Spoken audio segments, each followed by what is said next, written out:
Now we can hear you. Are you going to join us in video? Wasn't planning on it, but I could. Well, you don't have to. I'm just. Todd said earlier that he was grumpy, so. Oh, well, we'll make you feel better, Todd. Okay, shall we go ahead and get started? It's 5:32. I think we should. So I'm going to go ahead and take attendance, and if you would just say here after I say your name, that would be great. Todd. Here. Deborah. Here. May, I haven't seen. Laureen. Here. Christy. You. Nancy Turner. Here. Natalie. Here. Margaret. Here.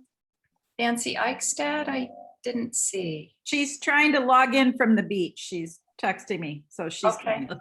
So she's trying, She's okay. trying. Libby, Yes. Beverly, Here. Lanny, Here. and Leslie. Great. All right, so we had minutes from April 7th.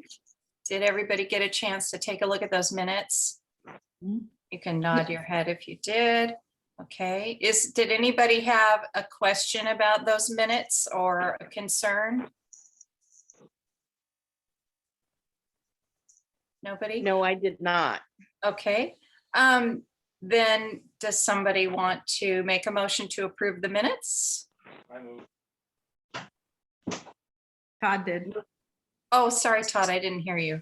Okay, and I didn't say anything at all. Oh, I thought it was Todd. No, who said that? I will approve it. thank you. And do we have a second? I'll second it.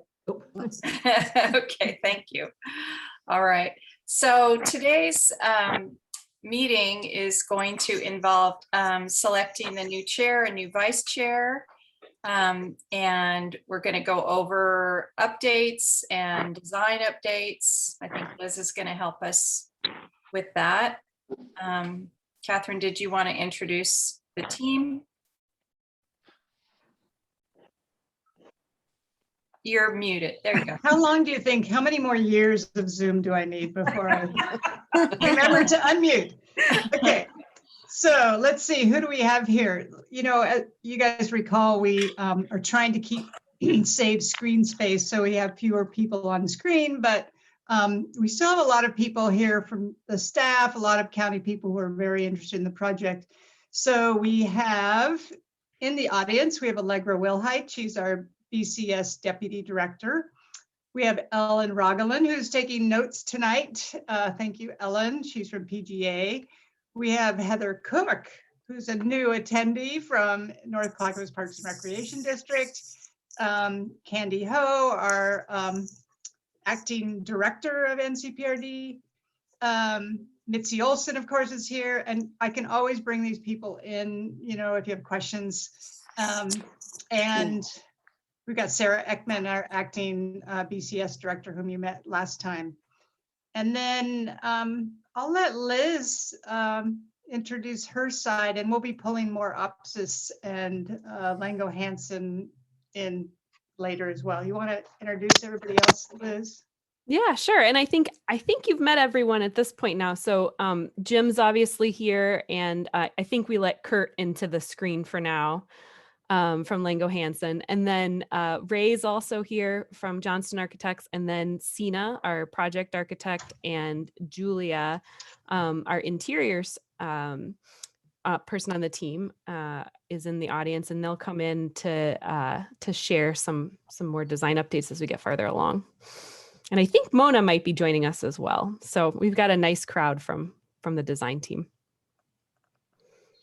Great. Well, welcome. Catherine, do you want to do updates? Sure.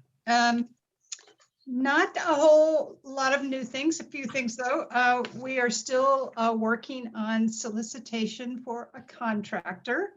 And also to help in that effort and a few other things, we are in process for hiring a project management firm, Shields, Oblich, Johnson, SOJ. And I see we have DJ Baxter in the audience, so thanks for attending this meeting, DJ. So we're working on that. And we've been having user group meetings with all of the Johnston Architects and OPSIS and Lango Hansen staff to make sure that we're meeting the needs of our librarians. And on a sadder note, you guys know that this is my last task force meeting, and I just want you to know I've really enjoyed every second of you guys, and I'm going to miss you. I do want you to know that we went out for a solicitation for a new project manager. We had a candidate selected. That candidate did not take the position. So we just learned of that 2 days ago. So we haven't really, I can't give you any more update than that, but I'm sure all of my colleagues and staff, there'll be plenty of resources to cover the needs of the project. Well, it's a sign that you can't leave. Right. I'm going to make myself scarce. Let's put it that way. But anyway, you guys know how much I've enjoyed this, and just thanks for all of your efforts. And it always continues to amaze me how much energy you guys have for this project. So with that, I'm going to turn it over to Liz. And Liz is going to talk about the schedule, and so that we'll always sort of know where we are in the schedule. And then also, if you point out the task force meetings, Liz, because we are going to be electing a chair and a vice chair. Yeah, you got it. Let me share my screen. Okay. So I think this is a pretty familiar graphic to everybody at this point, but just like Catherine said, to give you a reminder of where we're at in the schedule. We have a schematic design phase, and then most projects have a design, development, and construction document phase, but because this is a shortened schedule and a smaller project, we've combined that into what we're calling design documentation. So right now we're on task force 2, the nice yellow star. We're about halfway through schematic design. And then we will move in to design documentation after that. So we had 5 task force meetings planned over the course of design. So we're on our second. So there's 3 kind of major ones remaining. So that might play a role in the conversation about the commitment for the new chair and co-chair. I think that's kind of schedule-wise overall what I wanted to share, but the same graphic we've seen before, breaking down the 3 task force meetings we've got in schematic design. But so we're in our May meeting now. We kind of know what we're trying to accomplish in this meeting, obviously our elections, and then reviewing some feedback we've gotten from the user group and from you all at the last task force meeting. And then see the design refinements and how it's moving. But in the next task force meeting, that'll kind of be at the end of schematic design. So we'll show you the package that we've put together there, and then review some cost information and see where we're at. And then we'll have a report hopefully from our art committee. We'll have started to meet at that point, and some more updates on our ETO charrette. And I think that we'll have a brief one today from the sustainability subcommittee. But in order to make that work with our schedule, our next target date for our June task force meeting is June 16th. So, and then a few more fine-grained dates so you can see how we're winding down our schematic design phase.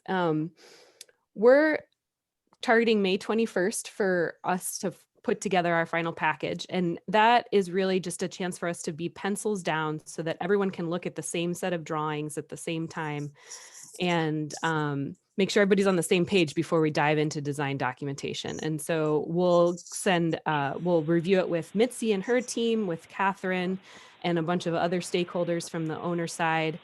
Make sure that it's not only working programmatically and aesthetically, everyone's comfortable, but also that the systems that we have in place and that we've started to identify are what everybody feels comfortable with.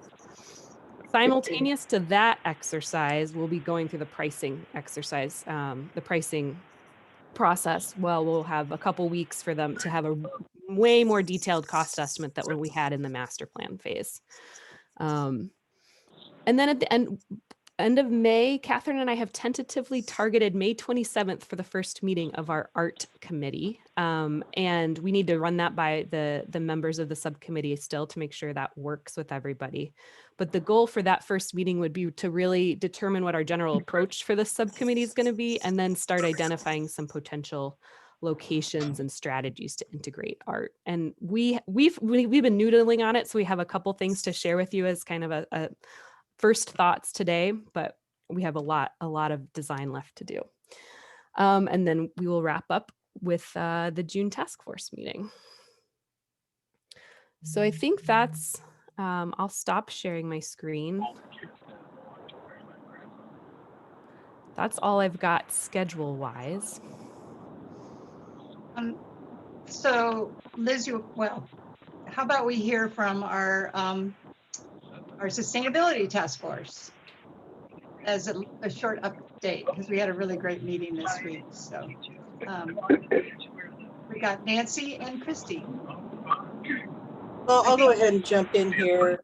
I was really impressed with how committed everybody was to really trying to get close to a net zero, if not a net zero building. I thought there were some really cool ideas.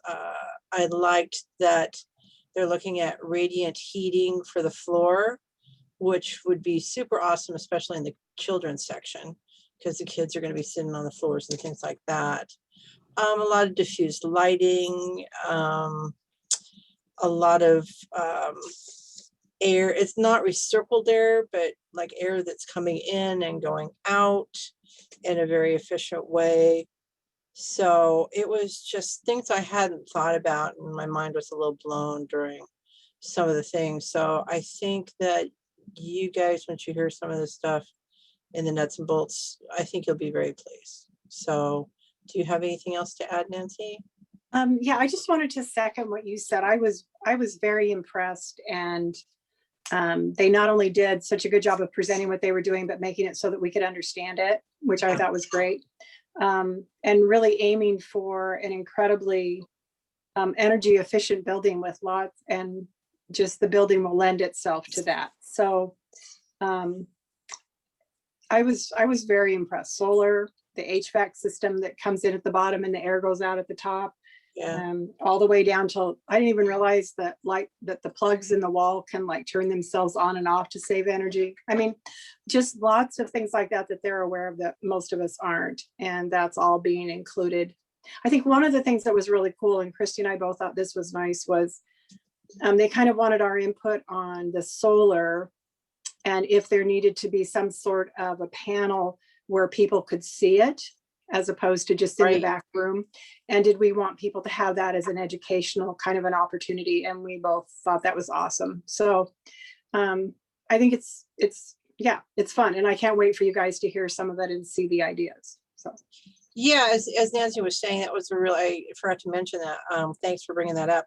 It's a perfect tool to work with the schools, to have them come in and see how energy efficient things work, and the grids and all this other stuff. And then for people who really are kind of like science geeks, like to see how things work and things like that. So that just sounds super cool, and I think can really be an asset as kind of a fun little thing to have in the building.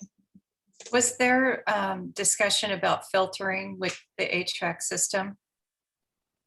yes, and that was part of the and Liz, if I screw up on this, will you take care of it for me? Well, they're looking at a system where the air comes in kind of at the bottom at the floor, and then it just rises straight up instead of being a recirculated like we have in our homes. So that way, whatever's in there will rise up to the top and then be evacuated from the building. So instead of having it just circulate. Did I do that right? You nailed it. Yeah. Did I? Okay. Yeah. And I Well, was displacement ventilation. Is the ventilation system, Yeah. Is the So ventilation that was- system pandemic worthy? It was our understanding that that was part of it. And because of COVID, they're going more to these types of systems. Jim, if you have a better idea or explanation, go for it. You're muted, Jim. Seems like I should know by now, Catherine. Anyway, yeah, instead of depending on a filtration system, you're exhausting that air, but there is heat recovery. So it's not like if there's warm air, we're just exhausting that. So we're grabbing the energy, but making sure we're always bringing in fresh air. So Right. that's the optimal in terms of. Did you consider pandemic as well as heat? Yes. Well, that's ideal for a pandemic, just healthy environment. So you aren't recirculating air through a filter. It's fresh air coming in from the outside. It's just like during a pandemic, if you're outdoors, that's the best environment to be in. And it'll be great for. I'm not cold answering your flu. question satisfactorily, I can tell. Yeah. What about smoke? Remembering last summer, Yes. There will be, that's where you need the filtration system to the fresh air you're bringing in to ensure that it is fresh. So that we just did this at the Hillsborough Community Center. We upgraded the filtration system to address the smoke conditions. So you're absolutely right with that aspect. That's a little different than the pandemic, but nonetheless really important as well. The other thing that we're doing is, excuse me, we're assembling a technical group to take a look and review all of the drawings. So it'll be people from the county primarily who will basically look at every page and every system, every page of the drawings and every mechanical and electrical system and all the IT. So we'll have a lot of eyes on the project and they'll be asking, I'm sure, many of these same questions. So we can report back on that. Well, also the representative from the Energy Trust was jumping in, going, yeah. hey, this is something that we can pay for. Oh, this is something that we can help with. This is Yeah. something you should look at. And everything was an affirmative that, oh yeah, that's a great idea, or already doing it. So there's a lot of incentives that it sounds like we are going to be able to take advantage of. Yeah. Yeah. Yeah. So, and they paid for the charrette itself, Right. right? So, Yeah. Yeah. I need to find that check on my desk somewhere over in Oregon City. Good luck with that. Yeah. So, So thanks for that. Let's see. I just want to acknowledge that Nancy came in. I muted her because she had a little bit of background noise, but it looks like she's here. And May came in. So welcome. So now what we're going to do, if it's okay, sorry, Lisa, if we just move on to the charter stuff. Yeah. Okay. Okay. So I'm not quite as smooth on the share screen as Liz is, but I'll give it a shot. So we had some last minute input on this today. Thank you, Leslie, and then Mitzi and Ellen helped me as well. So before I do that, so I want to tell you that our goal for the charter today isn't to change the balance of the roles or responsibilities or positions. It's to update it. So we're really trying to keep this at the housekeeping level, just so you know. So let's see how we did on this. So the first thing was that can you guys all see my screen? Yes. Thumbs up, you can see it. Okay, so the first thing is where my cursor is now. The charter did not really talk about what the role of the task force would be after the master plan. So we just put this, changed the words during, took out the words during and added subsequent to completion of the master plan until completion of construction of the Gladstone Library. We would serve as the community liaison group. So we just wanted to make sure that we updated the timing for your role and gave you a role after the master plan was complete.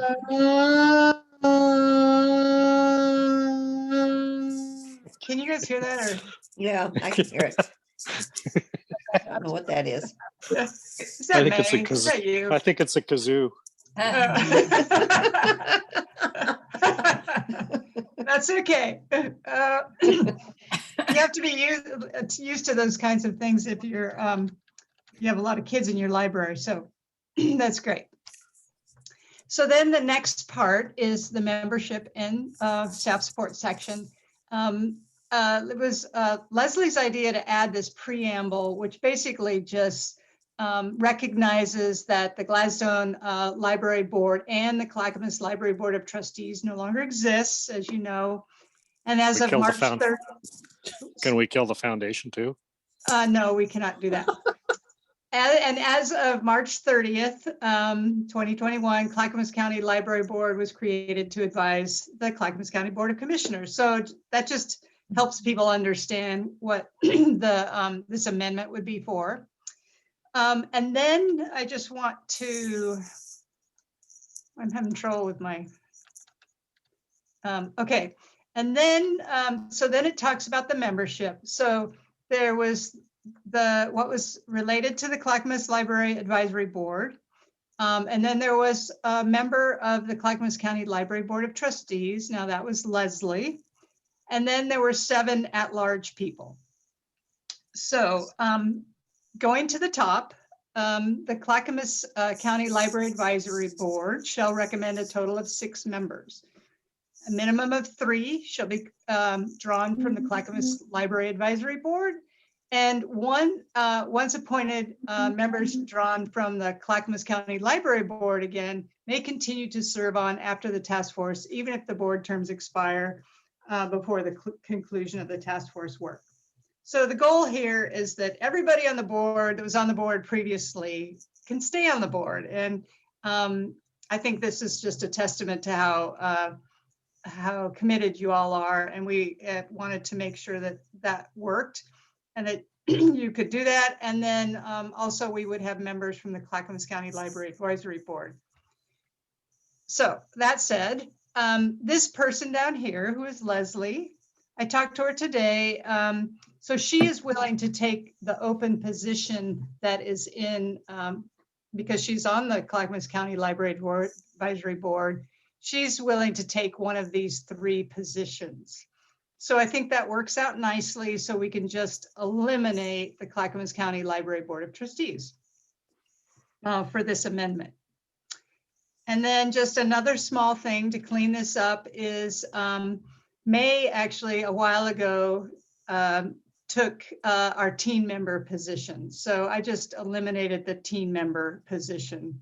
I mean, teens are a little bit overloaded now, and it's a great idea. And, you know, we've been working with the library teen board a little bit, and we'll try to catch up with them a little bit later. But we've taken that out. So how do you guys feel about that? Thumbs up? Now I see where there's a possible 2 foundation members. Is that Yeah. correct? That Still, stays that the didn't same. change. Sorry, Todd. I just assumed to zero you out. Yeah, oh, we realize that. Believe me, we do. So that was one thing that did not change to foundation members. So that's great. That'll remain the same. Oh, look, there's Nancy. So let's do another thumbs up on this just so I get a good sense of it. Margaret, have you got a thumbs up? I can't see it. I'm just questionable. Oh, it's questionable? Okay, Yeah. well, we can talk about that. Hold that thought.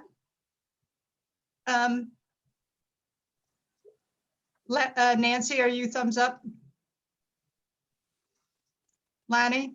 Oh, I had my thumb up earlier. Sorry. I'm sorry, I'm not very fast. May? I can only hold it Todd? up for so long. Todd's iffy. Christy? Lisa, yes. Libby, yes. Nancy, I'm not sure. Well, Nancy, are you a thumbs up on that? I can't tell. Nancy Eichstadt, Yeah, she probably can't hear very well. Yes, she's she is. got a thumbs up. Yeah, I can hear you. Okay, Can you good. hear me? Yeah. Yes. So Margaret, tell me what you're thinking.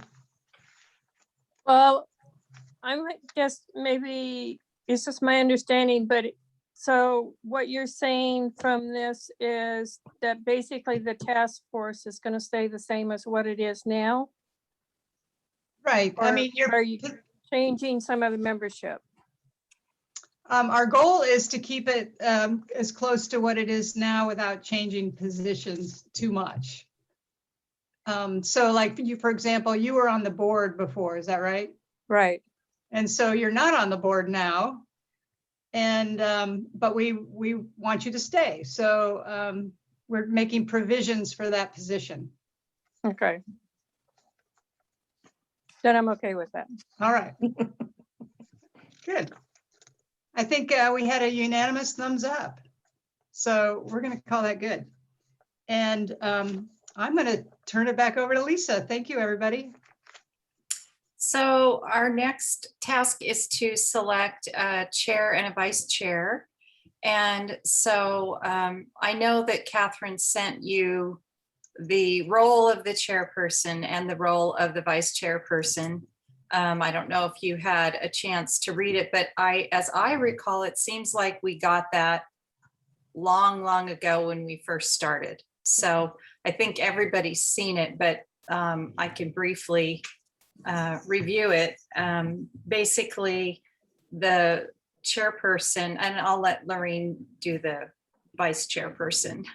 The chairperson tries to focus the discussion or help focus the discussion, works with, in this case, it will be the new project manager and Liz to develop the agendas for the task force meetings to try to ensure that everybody participates as much as they're interested in participating, to try to make people feel comfortable that their voice will be heard. Let's see, am I missing some things?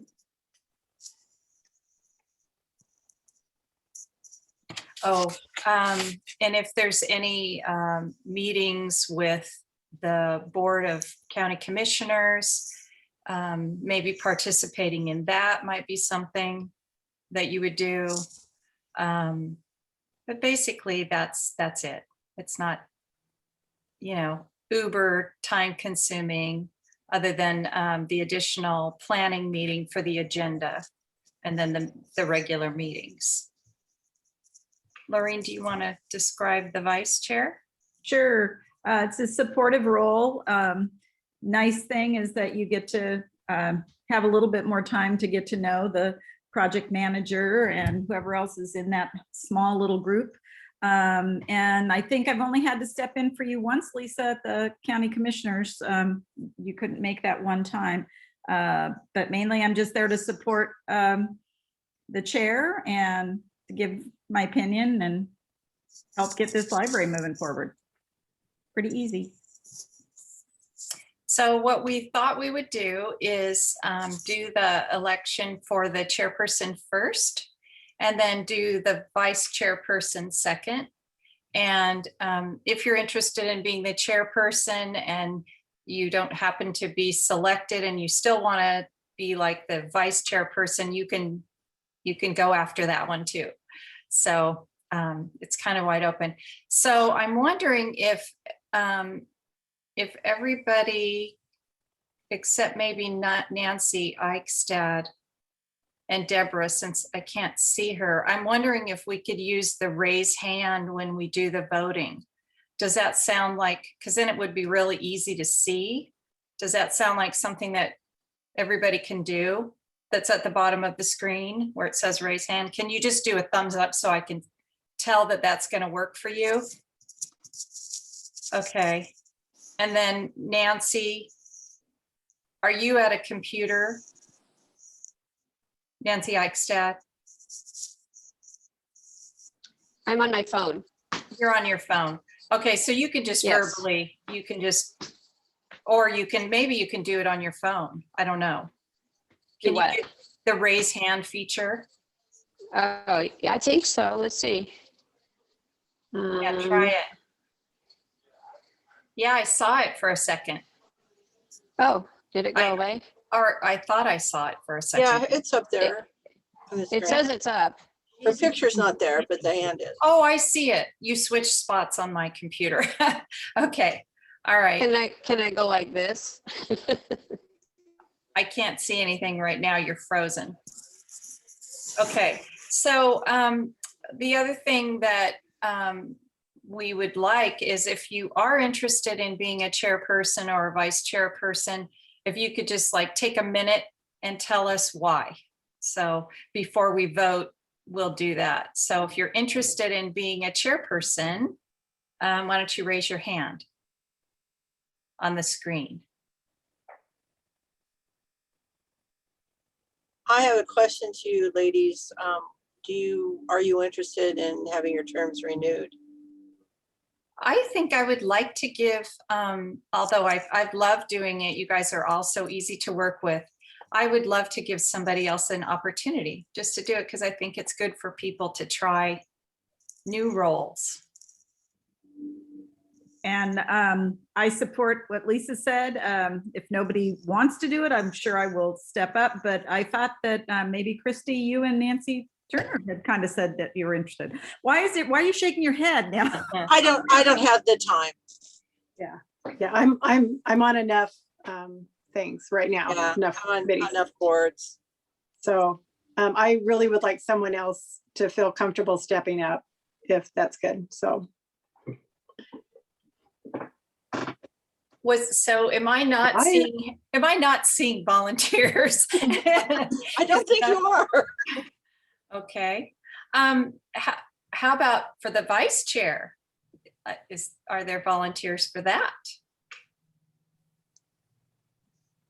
Okay, so. Okay, I will volunteer to be chair if someone volunteers to be vice chair. You want me to, I'll do the vice chair unless somebody else wants to do the vice chair.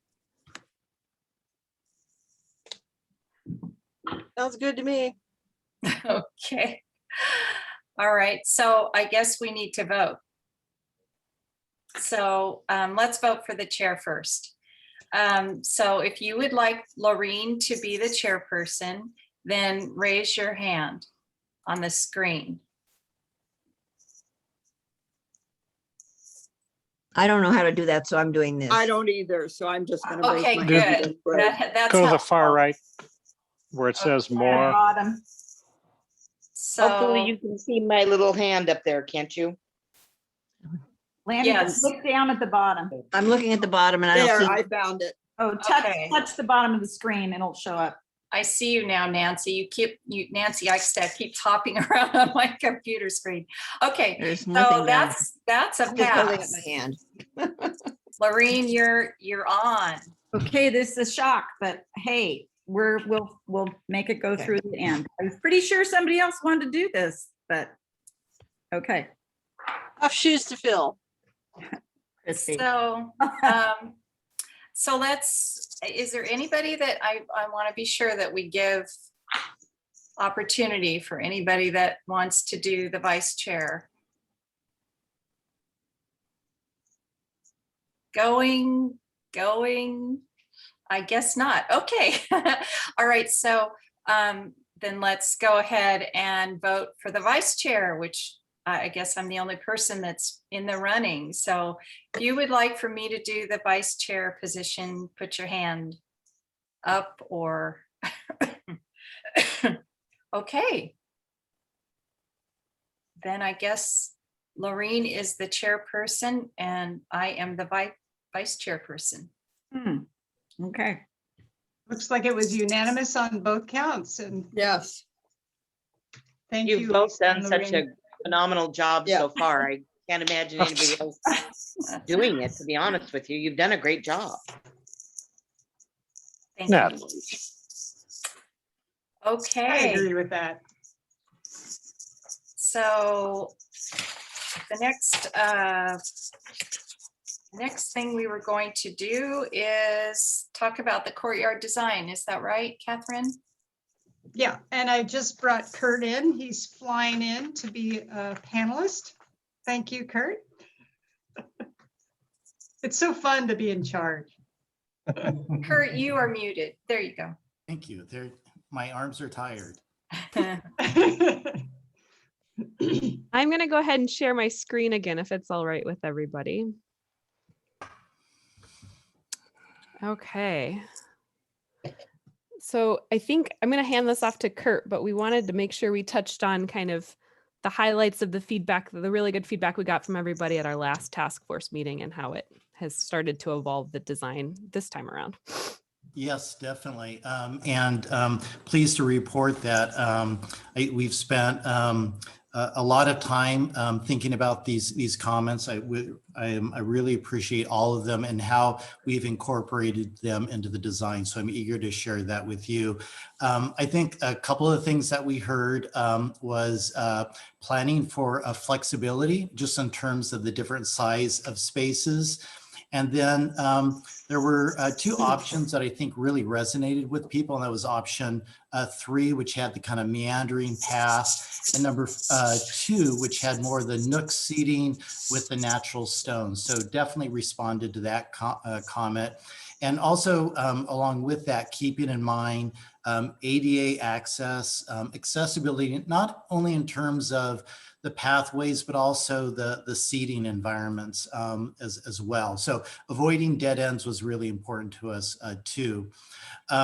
We've also brought some examples of previous fundraising efforts that we've done, and also ways to, I think, really respond to the kind of the natural history of Gladstone, and also the cultural history as well, and ways that we can pull that landscape into the outside along the streetscape too. They incorporate design reference to the high rock, so you'll see that in the natural materials that we're using. And then also the buffer areas, which I think is really important, both between the library and the courtyard itself. And then lastly, we haven't picked up specific plant species yet, but keeping in mind maintenance, and then also plants that are certainly not poisonous. So if you want to go to the next slide, it's, I think, just a quick preview of the previous 3 options. Again, the option 1 was one that was kind of carried over from the master plan phase, but option 2 and 3, with 3 with that kind of meandering path, and then option 2 with using of the kind of natural materials and that kind of nook seating, if there are ways to combine both of those together. And so you'll see that's the direction that we went. With the next slide, and we'll get into the courtyard just in a second, but we wanted to also share with you some of the design ideas that we have on the outside of the library, and really responding to that comment of how we pull the landscape out. And I think Jim has mentioned it a number of times, and this whole idea of really it's a library that's set within a garden. And I think we're excited with the direction that it's going now. So we have ample landscape along Portland Avenue that really fronts that teen study and foundation area. So there you see the green, and that will be mid-level planting. So you'll get a sense of the planting when you're inside the library, that there's the kind of green outside, and that's also combined with the really nice kind of the trellis kind of feature that OPSIS is designing right now. Those little squares that you see that are kind of tan color, those are some stone elements that we're drawing outside from the courtyard into the landscape around the building. Ones that are kind of in the planting areas are just kind of nestled in there amongst the kind of the ferns and the other plants. Whereas at the entry, the plaza, those actually become seating stones. So not only these seating stones in the courtyard, but they're kind of brought out near that really important intersection and entry into the library as seating elements as well. Prior to this, we had bike racks there, and we thought, well, you know, if we're able to put the bike racks out into the kind of furnishing zone in between the trees, that still gives a close proximity for people that want to ride their bikes and park them, but it really frees up that entry plaza, I think, to be really a special place. And then as we go around to the other side near the workroom, that's where we have our stormwater swales. So we'll be capturing water from the roof and bringing them down into those basins right there. And again, you see the stone elements and also one that kind of makes its way near the meeting area. Kurt, I had a question about the stones that are nestled in by the Yeah. teen. Are they going to be like boulders, or are they going to be something that people are going to want to climb on and sit? Because I'm worried about them trampling through the landscape if they're inviting. Yeah, that's a good point. You know, we don't want them to be kind of an attractive nuisance. So I think that there will be different characters of boulders, even though they're kind of shown a little bit similar right now. The ones that we have, which are seating boulders, you know, of course, those will be flat and approximately 18 inches high. But the ones that are in the planted areas, those will be a little bit more moss colored, kind of irregular shaped, so that you really won't want to kind of get on top of them. It would be very difficult. So good question. Can I just ask two quick questions? Sure. Are any of the stones like column type stones? Columnar, kind of like columnar basalt. And we haven't picked out the exact stone, and we've been showing some stones in the perspective. They are some of the basalt stones don't have that wide of a seating surface, so we're showing something that's a little bit flatter and a little bit wider. But you know, we want to use a local stone. And we want it to be comfortable to kind of sit on. And that's certainly one potential option that we could do. So all the stones that you're showing are really seating stones? Yeah, except the ones that are kind of in the landscape areas that are kind of surrounded by green. I think those are more the irregular stones that you kind of find kind of nestled in a garden. And then the other question that I had is Lithidora, that ground cover, is that a viable option for maybe somewhere in the front or the side of the library? It has such pretty color. Yeah, definitely. I think that is. We haven't picked out all the plant species, and you know, we're excited to kind of get to that point. I think the idea is that we want to have color. We really want to have color all year round, or at least in the winter months when things aren't flowering. At least there's a texture. There's kind of a form to the planting. But I think that plant certainly could work its way into the design. Looks about 60 years ago, the city of Gladstone had 3 rocks out in front of the old original library. Good. They might still be around. Well, that would be nice. So I have 2 questions. Oh, sure. One is not a question, observation. I love that you moved the bike rack. I hadn't thought about that, but it is kind of when it's stuck in the beginning or in the entry, it seems like that always gets all the garbage and stuff gets collected underneath there. So love that you thought of that. Any thinking about the drinking fountain that's currently out front of City Hall? Is there opportunity for that, or is that nixed because of COVID? Garbage. Yeah, I don't know. It just it's kind of a little thing, and it.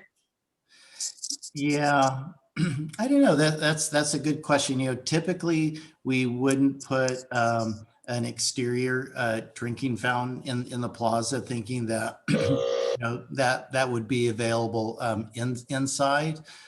So I think that would be something to further discuss. I think we were trying to keep that area just as kind of open.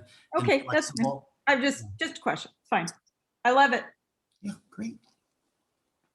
Well, we have a little bit more detail, so we want to kind of zoom in, and then we can always go back to some of these drawings, but this gives you kind of a close-up three-dimensional view of the courtyard. So as you can see in that kind of light-colored kind of gray zone, that is the kind of meandering path.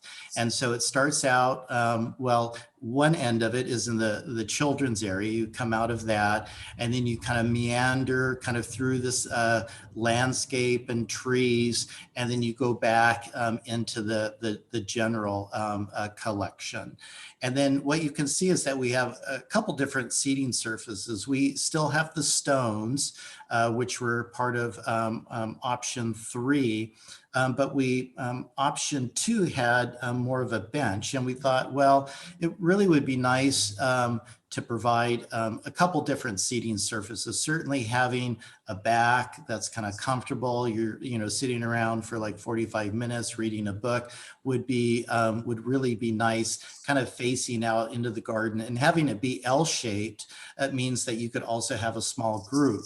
But then some of the other areas are a little bit more natural, so that, if you want to just kind of sit there or kind of sit down like the little kid in the middle, kind of use that as a back, it's a little bit more flexible. So that way, when you're looking into that garden during the winter months, maybe when there's not anybody in there, it still seems like it's a garden setting. It doesn't seem like it's a place that maybe should have people. We have some perspectives that we wanted to share with you. Oops. Whoa. Well, if you want to go back to the next slide, I can just, I'll touch on that just for one minute. This just kind of diagrams the different types of seating and potential seating. I think the one thing I just want to bring to your attention is on the far left-hand side, what we tried to do is use some different materials to make it seem like it's not that big of a space. But when you do need a big space, and I think it could easily fit in 10 or maybe more if there's a reading, then it allows for a larger number of people to accommodate and to be in that area.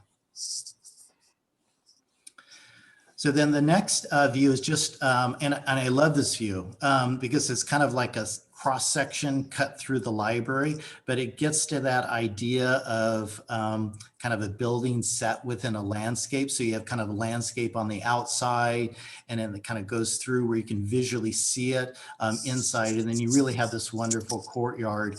And then you also have that screen too on the back where you can kind of plant vines. So it's really kind of 360 degrees of green and landscape.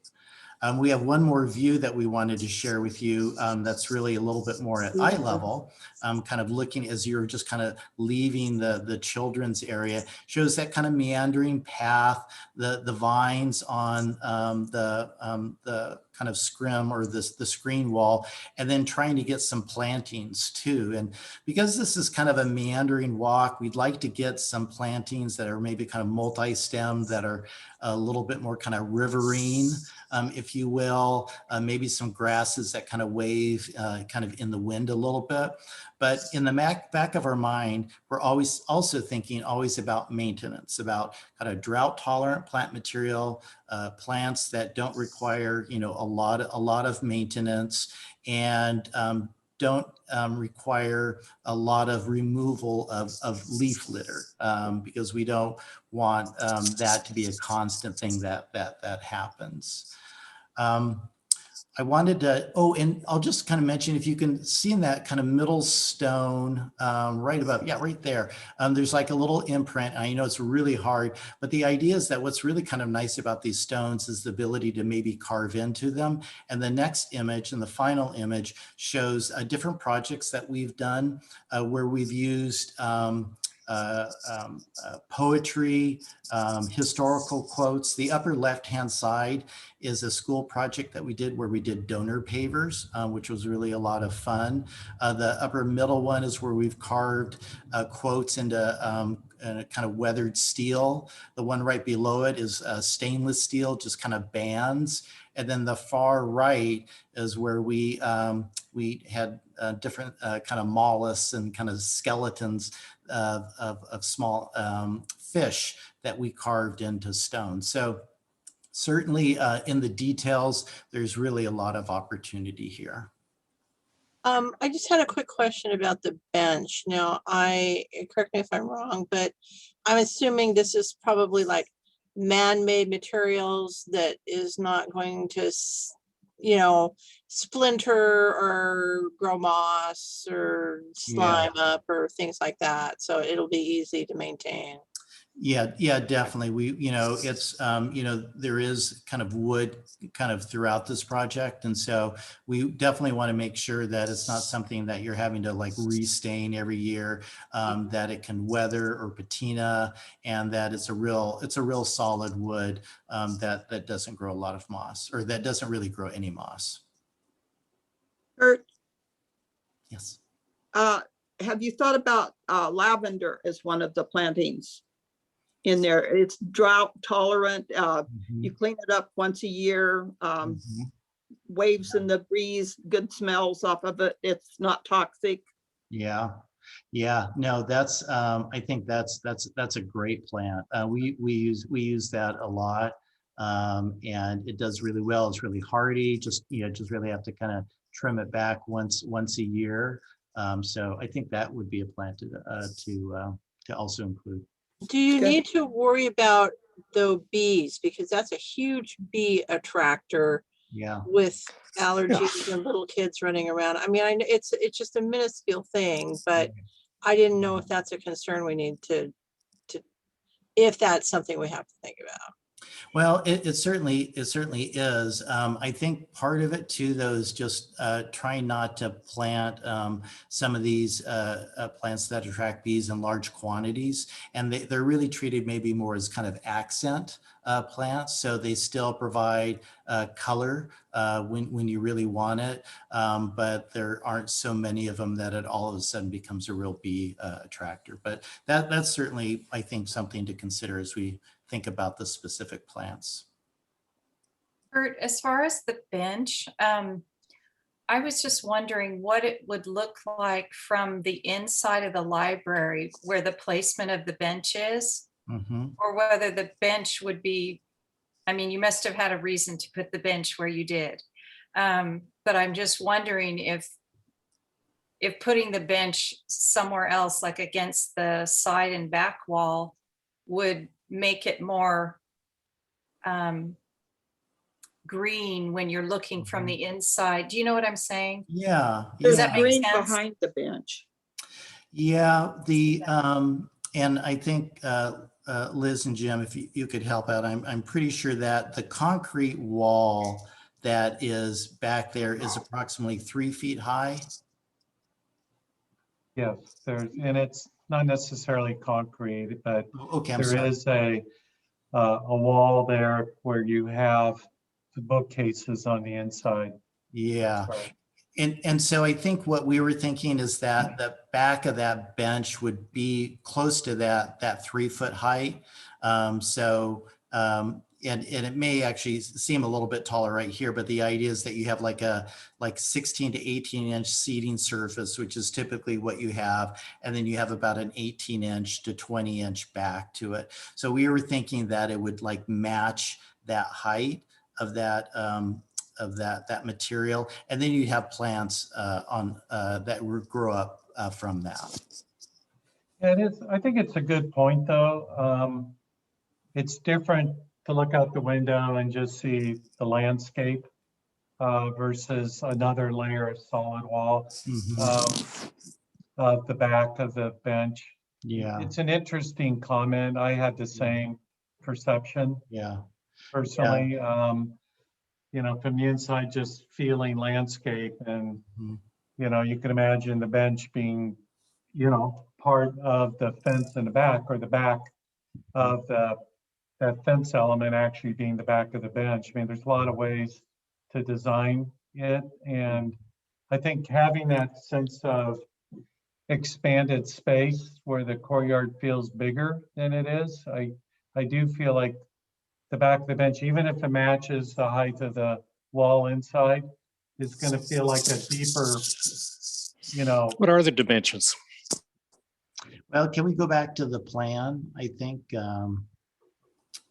Yeah, there like we the go. geometry. So, and again, I think this still needs to be fine tuned. So I think the bench width is it's 18 inches deep, and then it's probably another foot for the back of the bench. So it's about 2.5 feet.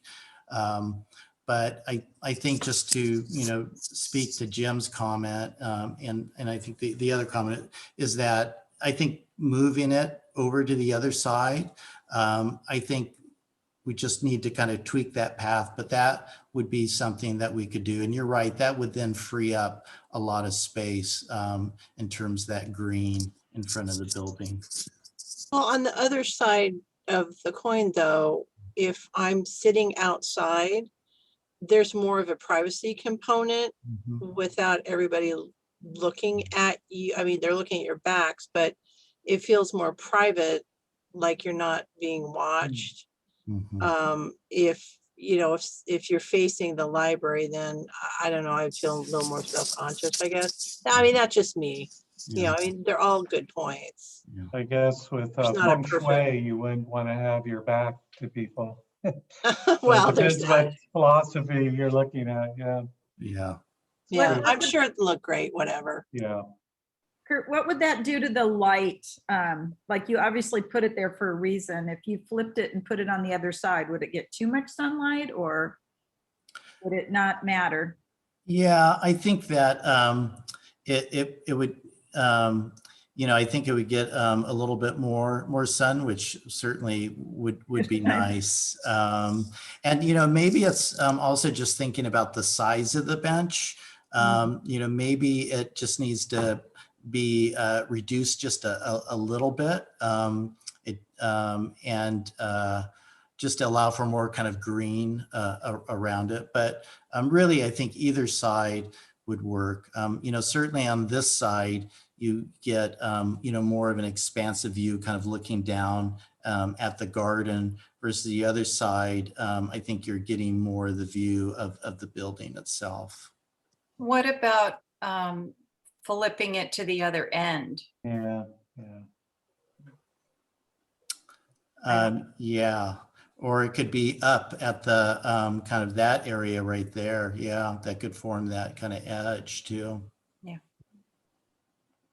Yeah, you would hi, have more this- landscape between the bench and the wall. I mean, you could Yeah. literally, if you wanted to, even create an elevated planter there, bring the grade up. But I think having the feeling of landscape instead of just seeing the back of the bench would be nice. And you have where it's shown, it's kind of a pinch point in terms of landscape, you know, in the corner. Graphically, it's real interesting though, but Yeah. also, yeah, it seems like But one of the Lisa- larger congregating areas down there, you know, in terms of the potential to have more people gathered together. I wonder if it's possible on this one to run it by the librarians, especially the children's librarian, to see what her thoughts are on being, I just see that bench as a real potential to line the little kids up and read them a story. Yeah, I see that too. And so, and having their back to the library keeps them maybe a little more focused. I would really, and Lorraine might have some thoughts on that too, but I would really talk to the librarians and see what their thoughts are. Because I'm very intrigued by this layout and I appreciate the changes that you made to make it much smoother and easier to navigate through. It seems like there's places where people can kind of side off, but still be part of it. So I do appreciate that change. Thank you. And Nancy, I also agree with you about trying to keep kids focused. But if I hadn't even thought about like saying, moving it over, that it would allow for more space, you know, for more kids. Some kids could sit on the ground and not be in the walkway so much. Maybe they're still in the walkway. Yeah. Well, if you move it over there, you're getting further away from the children's part of the area. library. True. Yeah. True. Anyway, But I don't think that matters. They can walk to the, it's not that big. the whole space isn't that big. Well, But It's what I was, beautiful, though. yeah, It is, it's very beautiful. Well, Really nice. I think talking with the librarian is a great idea, and it seems like all the parts and pieces are here. It just may be that we kind of move things around a little bit just to kind of work better with the overall design. It looks Really great. nice. And before we move on to the interior or the building design, I realized I should have given you all a heads up of what you're seeing happening on the screen. And Sina and Julia are in the background working away secretly to try to make sure we're capturing everybody's thoughts. It's a little bit easier to do it this way when we can't all be together in person. So that's what the stickies are, that the sticky notes you see that are showing up. So sorry for not giving you guys a heads up Yeah. earlier. Lisa, I don't think you can see Libby's had her hand up. Maybe, your screen is. up. Well, I think that some people left their hands up, so I'm not Oh. sure if Libby's hand is up or if that's a leftover hand. Libby, is your hand, did you want your hand up? I think she's frozen. Frozen. Yeah. I know that some people still had their hands up.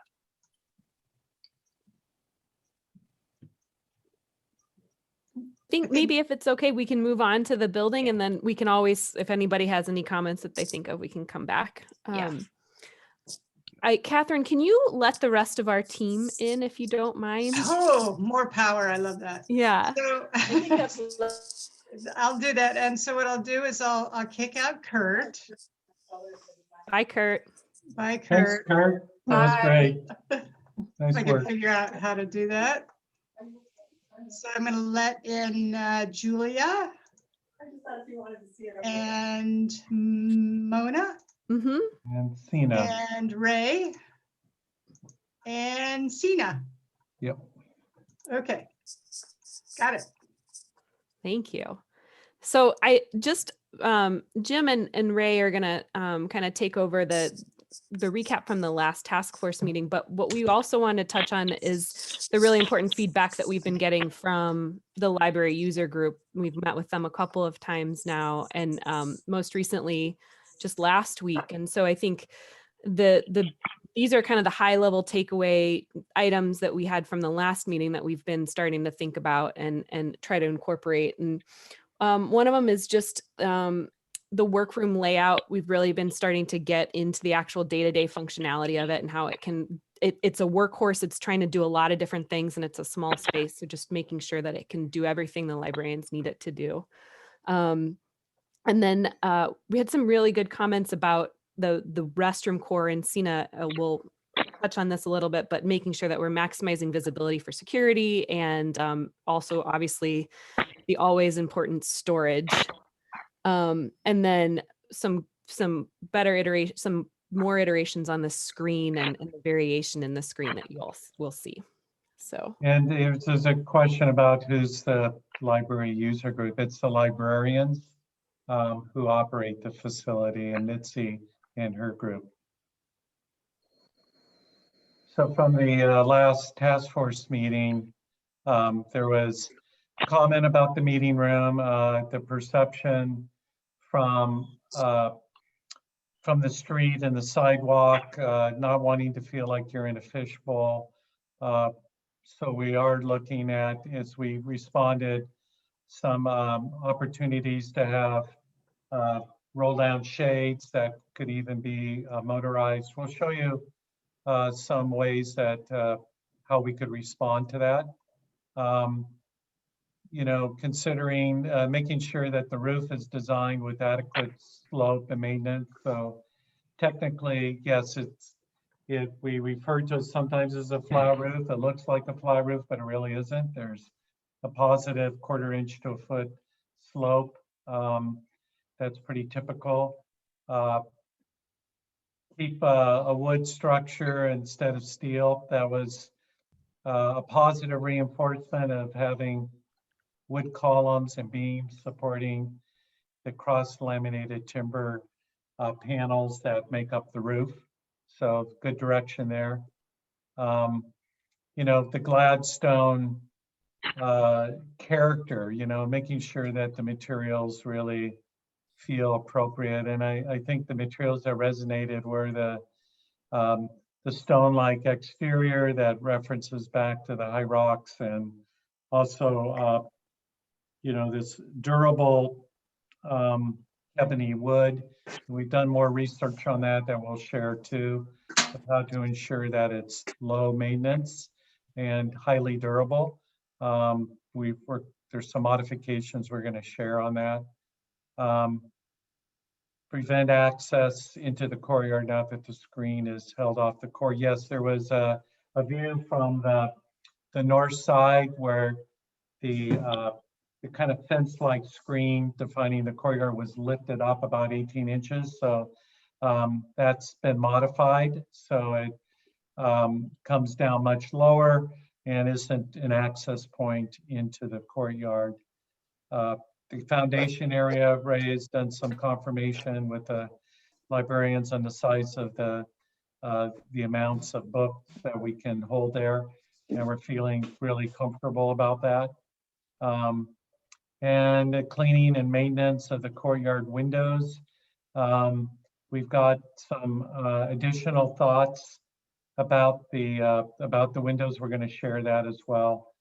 And then the notion of representing the powwow tree and in the sunscreen design.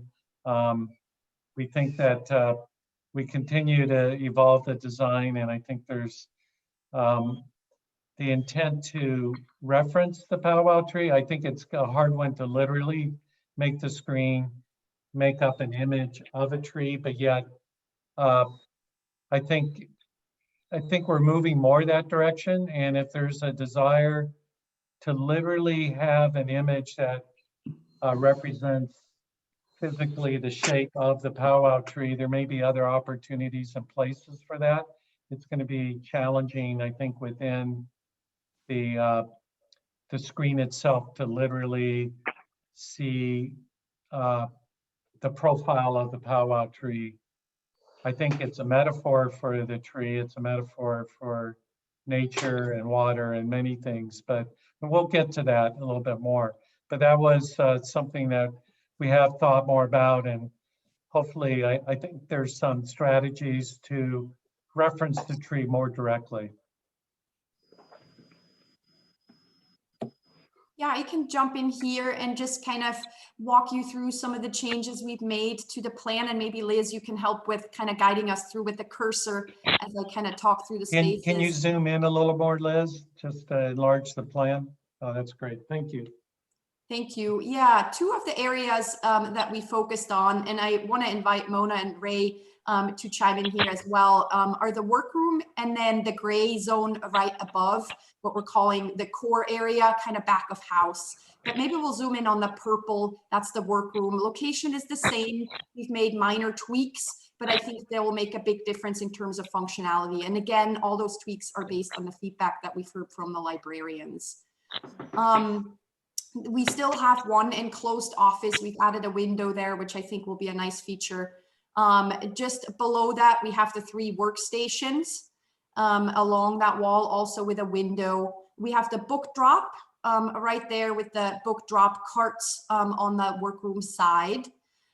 We really worked at freeing up sort of the central space within the workroom to make that as flexible as possible. We have one small layout table also for sorting, and the rest of that space will be dedicated for bin storage. We have a recycling area and a copier in there. Is there a question? Yes, oh, sorry. Perhaps I could give an update. We've done another cycle on the workroom, so perhaps I can walk through that. Sure, yeah, please do. If you would zoom in on just the workroom, Liz, that'd be great. We'll see if that exceeds my technical capabilities. Okay. Well, if not, I can kind of explain. I'm going to use annotation to point at things. I think that's as big as I can get. I'm sorry, Okay. Ray. So what we've further since yesterday, we've extended this counter so that when Mitzi is occasionally in the library, there's a place that she could call her own. These stations, they only need 2 in here. Along here. One of them, though, needs to have a landscape furniture acoustic enclosure. The biggest change is we've rotated the kitchenette and put the lockers and kitchenette all along this back wall, which frees up a little chunk of space here that could have foundation book storage and sorting counter. That was previously in the central island. And so what was here is a copier that's moving to the central island. And then the last thing is that wherever we can put upper cabinets, so all along here, all along here, and all along here, we will do that. And that will provide a lot of the, needed storage for, office goods and things like that. So nice moves with working with Mitzi and company. That's great. Hey, Ray, would you maybe give a little update on the foundation, and then Sina, we can go back to the rest. Oh, yeah. So this is about 15 feet by 7 feet, this area here. It's nice, it's prominent. The capacity of those shelves, they're below sill, they're below the windowsill. So it's 2 to 3 shelves tall, capacity of 500 to 600 items. So I think I'm pretty happy about how that's evolved. Just other little things that aren't showing in the drawings yet. This is where the seed bank will fit. I just checked all the capacity of all the other program items, and we're on target, so that's great. Yeah, and those are kind of my Hey, real inputs. quick, Ray. So the seed bank in that location, it's not in the vestibule. It's facing the inside of the library. Right. Yeah. Yeah. There's an option if this is an extra stack here in my count. So we could move the seed bank over there if that made more sense, but we do have a little territory outside the workroom as well. Nice. So the only other thing I guess we'll be maybe talking further as we get into the technical detail, and it would be nice if some of this space could go back to the storage room, but that's a matter of sorting out all the things that have to do with janitorial storage and mop sink and things like that. I'm not sure if you guys can read the chat. Lorene had a question about where the holds are located. The holds are, and actually I do have one other thing to mention. The holds are right here. And then we're contemplating, one thing that came up is all the little things that go with the children's area. And we're right on count for our capacity for materials in the children's area. And what that means is we might be able to take the lower shelf and make it a cabinet along that wall that can hold, miscellaneous things that are used in children's programming. There are other places that can go if it doesn't quite work with the architecture. It's loose enough in there though to provide that.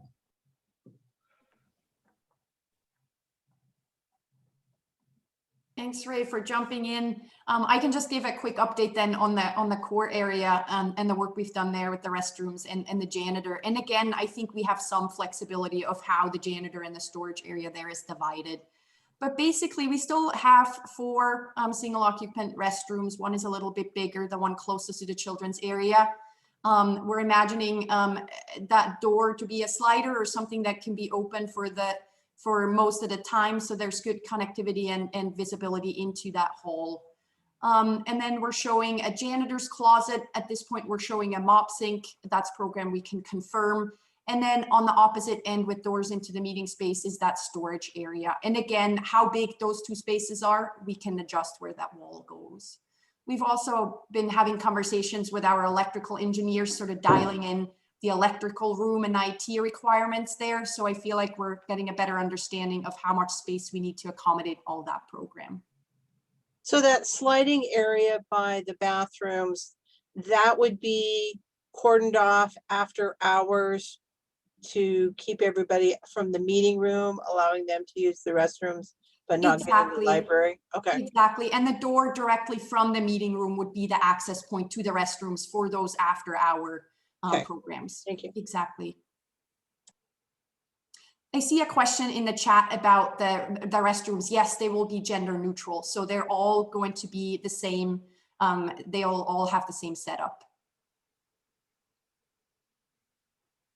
And one is a little bit larger, Sina. One is a little bit larger. There's a baby changing station in that one that we designated that one to be the family restroom. So we have allowed for that. Mhm. And I think those are the major changes. And then Jim, you were going to speak to this slide? Yeah. As Christy and others mentioned, we had this eco charrette to talk about the sustainable design of the building. And one of the areas that we've been taking a close look at is the window wall into the courtyard. And also referencing back to the comment brought up about maintenance and cleaning the glass. One of the things that we've learned as we looked at this more carefully and modeled it, these are these abstract engineering drawings below, but the red indicates where you're getting an excessive amount of sunlight coming in and heat gain. The turquoise color is a better balanced light. And so, especially in this time of year, you know, when we start to get close to the solstice, you're going to get a lot of direct sunlight coming in. And so one of the things we were looking at is the idea of removing most of that glass that's up high and bringing across a wood finish on the interior. And the thought that that would start to also make the library reading room feel in some ways cozier, a little more contained. That wood surface could also have acoustical attributes to it for some absorption. The other thing it does is really kind of frame the view of the courtyard towards the garden.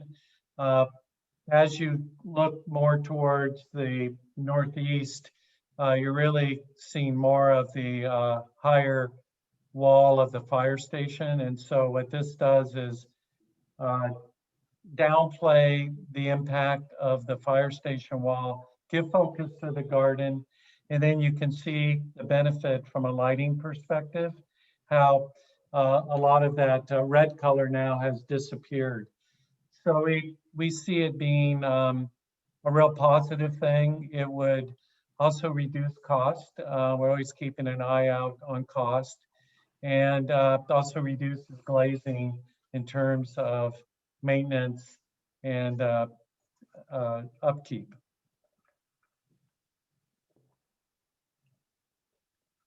So Jim, can I ask a question? Yes. So by using the number 2 Yes. and using the wood in the winter months, which we have, you know, it gets really dark. I'm Yes. just wondering on number 1, are those screens that come down in the picture on the top window? Are those? You're right. If with the glass there, would there be screens? In that scenario, yes, there would be. So Yeah. could you achieve the same point by using screens that come down so that you could have the best of both worlds in the winter and summer?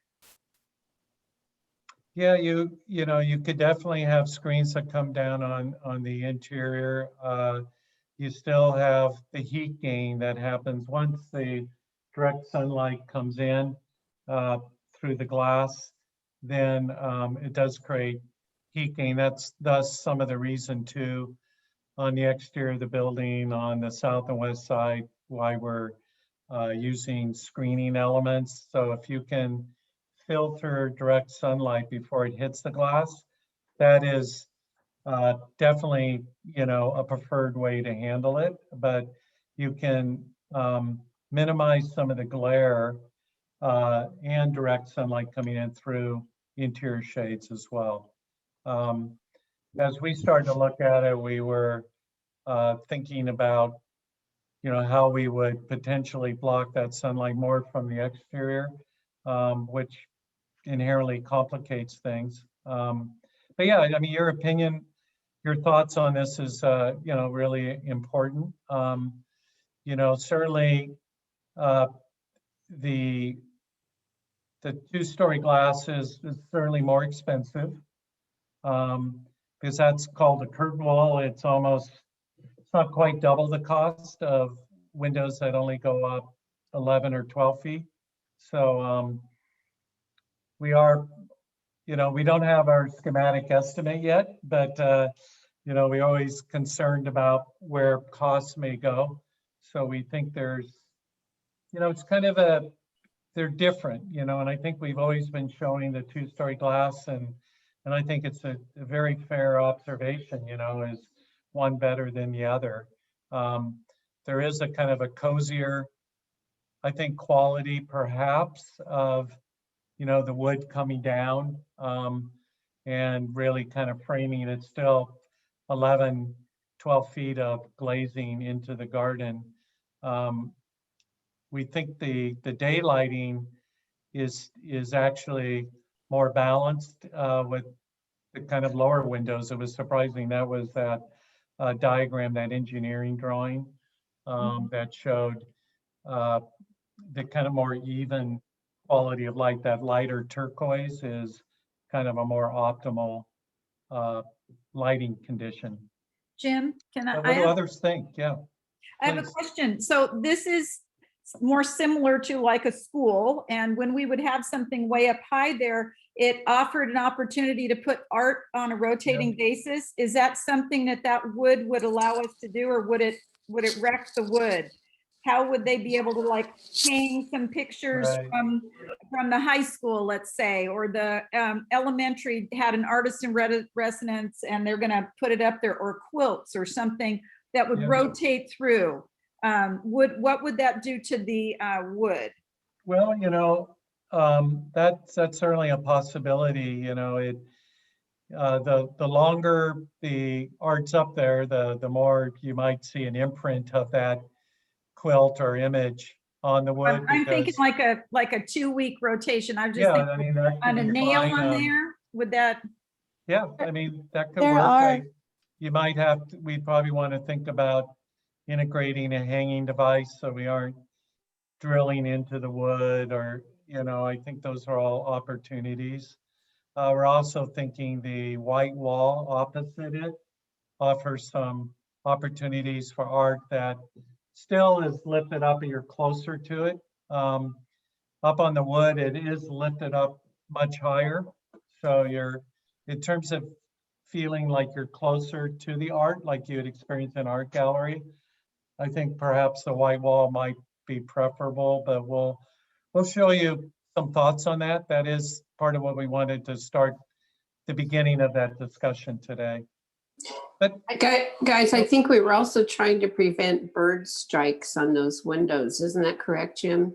that is true, you know, and we would, if it was glass up there, we would have a bird film on it. It's kind of a dotted pattern that the birds detect and they won't go into the glass. So we would need to treat it, but those are also additional expenses. It's not at this point that we feel like we have any, you know, a specific cost issue. We're always kind of trying to think about things proactively, but it is, you know, aesthetically, it's a different look, I guess, in some ways. It does bring focus visually to the garden in some ways versus to the fire station wall. And the fact that the roof kind of comes down a little bit during the winter months might make it feel cozier too than next to a 2-story glass wall. So those are, you know, your observations are what really matter. You know, it's kind of, these are choices. It's not as if we really want your opinion on it, because you know, it's a big change, and you know, it could be something that we even cost out at schematic design to understand what the cost differences are. So I just wondered if it would make it you know, because it looks kind of open in this view, Yeah. but it's a small library. So my concern was that it would make it even more, Mm, you know, once you get all the books in and you get the people in, and right. you know, that was my thought when I saw. No, it's a fair observation. Jim, And I think, how, oh, sorry. how high up is that window? It looks pretty high when you, if It that is. woman is 5'2", it looks like it's pretty high. It is. What height is that? It's Cena. I trust Cena. Is it like Yeah, 12 it's feet? 11 feet. 11 Which is feet. also the Yeah. ceiling height in the teens area and the children's Yeah, area. 11 feet is pretty tall. The other thing too, just again, 11 feet's kind of a sweet spot for a more affordable window system as well. You know, as I mentioned, this other window system is referred to as a curtain wall, is significantly more expensive. But 11 feet is a really tall height. I think you're going to feel a real openness to the garden, and maybe a little bit more of a focus on the landscape. I think, And I think it might be nice. wait, I've had Yeah, my hand there's up. more thoughts here. I Deborah. have my hand up. Yeah. Deborah, go ahead. It seems to me that given the height of the wood on top of the windows, that the only thing you could put up there would be something that was a permanent display. Because otherwise, people are going to be killing themselves, moving stuff around. And certainly from the perspective of somebody who can't even reach the plastic bags at Fred Meyer, I think the white area would be much easier to be able to really look at a piece of art. I would probably have to be laying on the floor to look up to see stuff in that wood area. I think some kind of interesting permanent things might go there, but I don't think it's a good area for that. Yeah. And I think that it'll be interesting to see how the wall fits in as we look at some of the other views. We have a lot to share as always. Yeah. So I think maybe if it's okay if we Keep move going. on a little bit, and then we can always cycle back around. This is the prior view, and this is kind of an updated view here. You can see how it, at least from this perspective, when you go back, you can see how the prominence of the fire station wall. And then you go to this view, and now the garden comes more into focus. And it's kind of an interesting scaling device to be able to have that connection to the garden, bring the landscape in. I think it is expansive with the garden, but it also introduces a little bit more of a sense of containment too, that I think could be really nice. Also, we would get the benefit of that wood surface. We would definitely look at that as opportunity for either wood slats or perforated wood that we're able to get acoustical benefit out of that surface. Well, there was a large energy component to that too, There to is. not have to cool as much or heat as much with the less windows as well. true. So it's more cost effective in that way as well, especially if we're going to use like solar tubes or something like that for additional lighting. Just hit this real quick, and then I think Julia's going to talk. But the only thing, these red squares do indicate opportunities for artwork. The only thing I would say would be a little different is the red squares can come down lower. Is one of the benefits. They could come down to the height of the bookshelves, which are at 5 feet.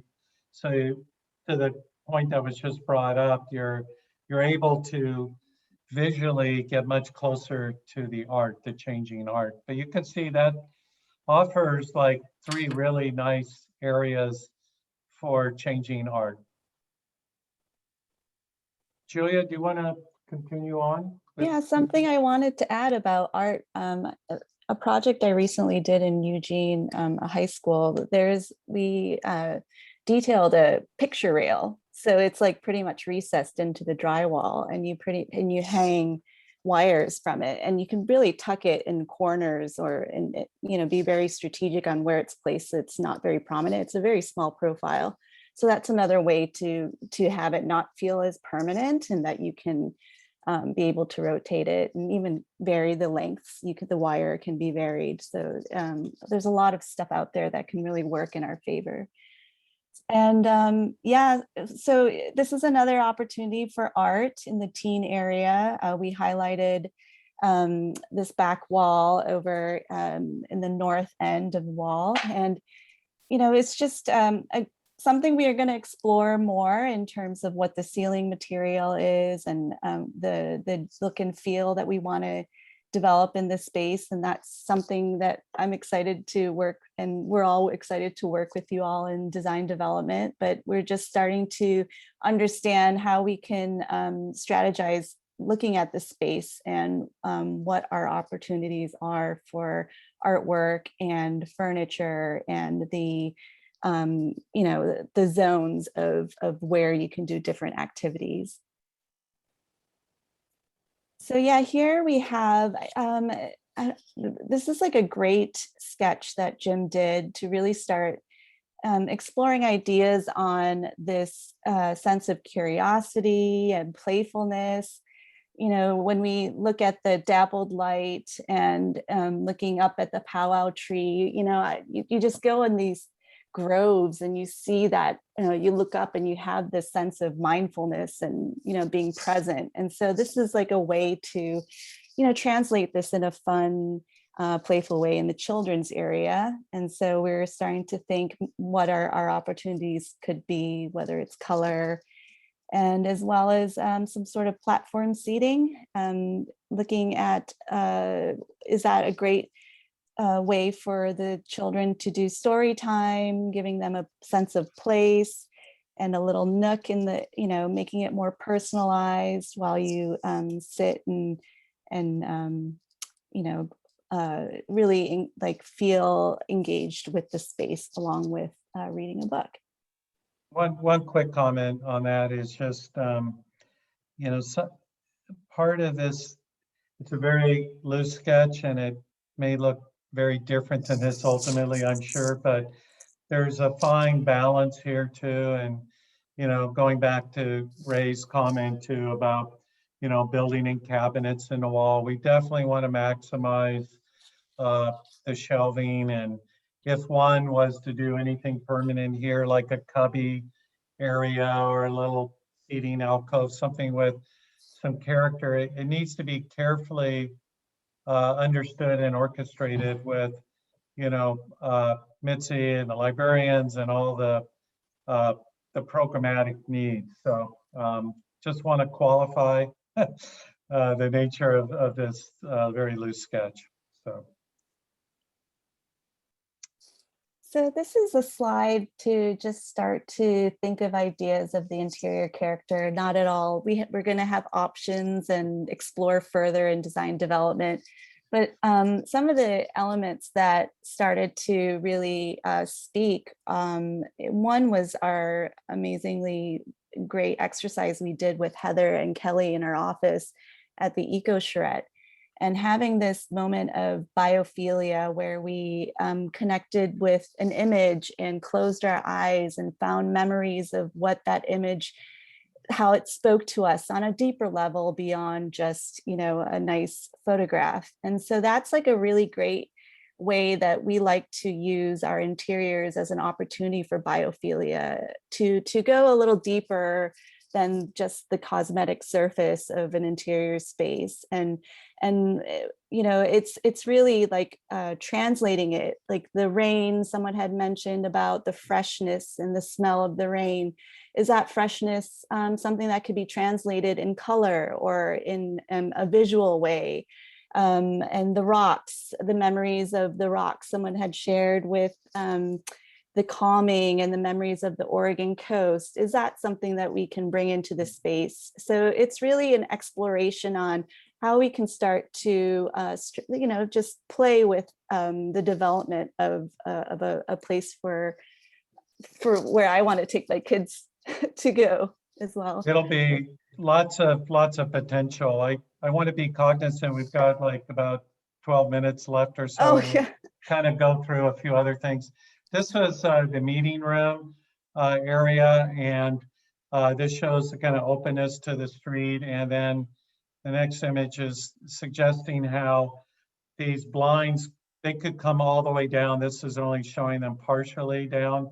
And then you also have the potential to have blinds on the upper side of this room too. So we can be able to really monitor how light comes into the space, and also how to create a private environment where you don't feel like you're on display from the street. At times though, the openness of this room to the street could be really great. So we want to be able to do kind of both conditions. It's really interesting here too, in this view, how you can see the screening element from the meeting room, but you also see that visual connection out to the west, this kind of sense of that kind of that screen that wraps around the building, both on the west and the south side. And then this was kind of a fun view from the inside, looking out at that screen element. We're starting to really think about how that's designed, and think about a rhythm of the verticals where they aren't evenly spaced, but they're some of the vertical elements of the Kebony are further apart, others are tighter, so you're getting variety in it. And then this infill of a white metal element that starts to allude to the foliage or leaves of a tree, or pages of a book, or the reflection of light on water. The other thing is the structure that we're starting to look at and explore, supporting the screen, where that almost starts to reference the trunk and the branches of a tree.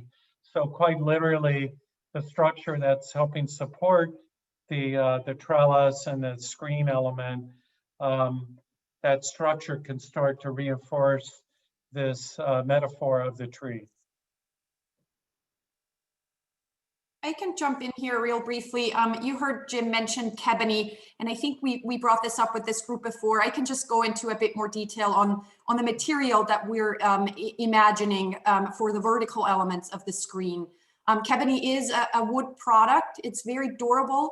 It's long lived. You can see on here, it has a 30-year warranty specifically against rot. But in the application that we are using, the verticality of this trellis, it has a lifespan from anywhere from 75 to 100 years. It's also more sustainable than, let's say, a tropical hardwood, but it has some of those same advantages as let's say, Ipe. It's dimensionally stable, it's durable, maintenance is low. It doesn't need to be resealed every year. It doesn't have to be stained. And it just kind of naturally ages and weathers in a really nice way. So just wanted to touch on that. These are some images I think that you've seen before, and just a close-up of a screen element. This is the corner just above the main entry. We're starting to explore different infill pieces. Previously, we had kind of assumed that these little infills were also Kebony. We've had a conversation with the rep for this product, and there's a bit of a concern with a wood-to-wood connection, especially as we're creating joints that might kind of puddle water, and there might be sort of a concern over water intrusion. And so that really kind of made us think, well, what if those infill pieces are kind of held back a little bit so we don't deal with puddling water? And can they be a different material? Can they be metal? Which would lend itself nicely towards a shape. In this view, you see a curved shape. We're still exploring different shapes. It also has a really nice reflectivity. So depending on the angle of these pieces, we get a lot of play of light. as they reflect the incoming light. And it just overall has kind of a lighter feel. There's almost the illusion of movement that then alludes to leaves, pages in a book. There's an image here of a wishing tree. The idea of this kind of very light touch and the kind of playfulness and the integration of light. So that's still the inspiration behind the screen. And then Mona is going to talk a little bit about how they developed this particular screen and how we're able to tweak these different elements. Yeah, so because the screen is such an important element on the building and because we're trying to do so many different things with it, for instance, cut down on glare inside the library space and create some privacy in some places and create this feeling of being underneath the tree canopy, we knew that we wanted to look at a number of different options right away. So we've modeled this screen parametrically. What that means basically is that the screen is composed of different parts and pieces, and each part is controlled by a mathematical equation. So essentially what that means is we can adjust all of these different parts and pieces very easily and generate a number of different options that then we can take and analyze for all of those things that we're trying to achieve.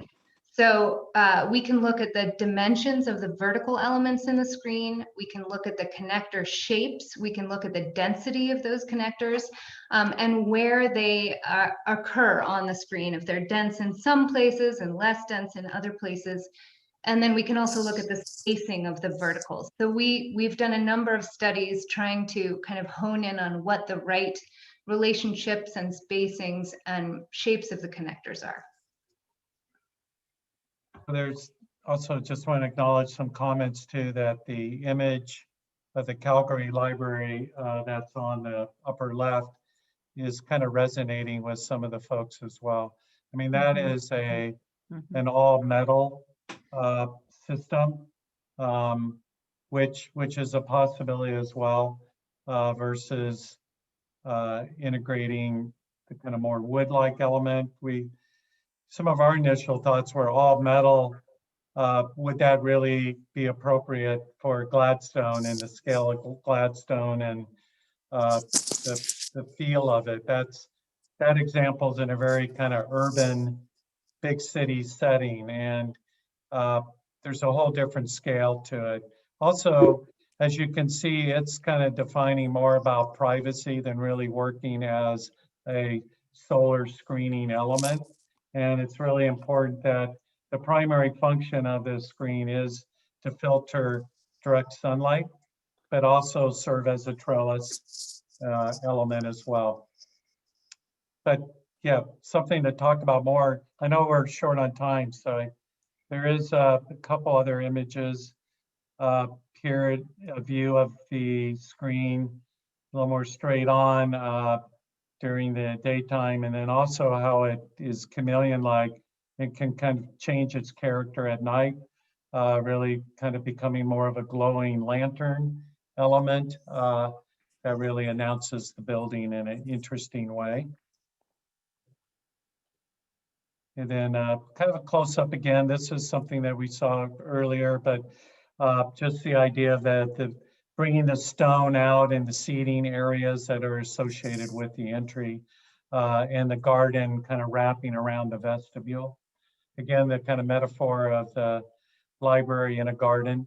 Certainly there's, lots of pattern and precedent for garden trellis elements that tend to be dimensional elements of wood that run vertically. And that's certainly what we're referencing, is a screening element that feels more garden-like and then has this kind of magical play of these separate paper-like elements that are the white inserted connector pieces.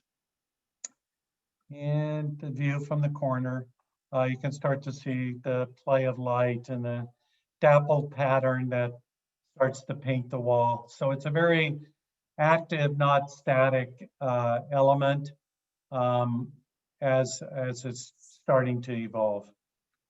So I know we want to make sure we have enough time for comments. Here's also the back, the Portland Avenue view of the north side of the building. This is starting to show a little bit more of the opaque surfaces up high above the courtyard windows. And just the last point here is just, you know, the solar capabilities of this building. The areas that are shown in the white with hatch lines to them are indicating photovoltaic panels, and that the amount of those panels really starts to get to the 2030 challenge if we want to get to actually better than that, quite a bit better. And then to net zero would probably double that amount. And we do have pretty much the adequate roof area to get very close to net zero. So we are starting the process of studying the how photovoltaic panels could be integrated into the project. So everyone, what I'd like to, you know, we're getting a little bit short on time, and I can tell there's comments about what you've just seen. So what I suggest we do is let's open it up for public comment. I'm not sure that we've got any, and then we can use the rest of our time to take questions. How's that sound? Okay, so let's do that. Let's open it up for public comment. If you're in the audience, you could raise your hand, and I'll bring you into the panelists as a panelist so you can talk. Or I see one person on the phone, not sure who that is. Any public comment? I don't see anybody. So I thought that might be the case. So let's open it up for discussion. Public comment is closed.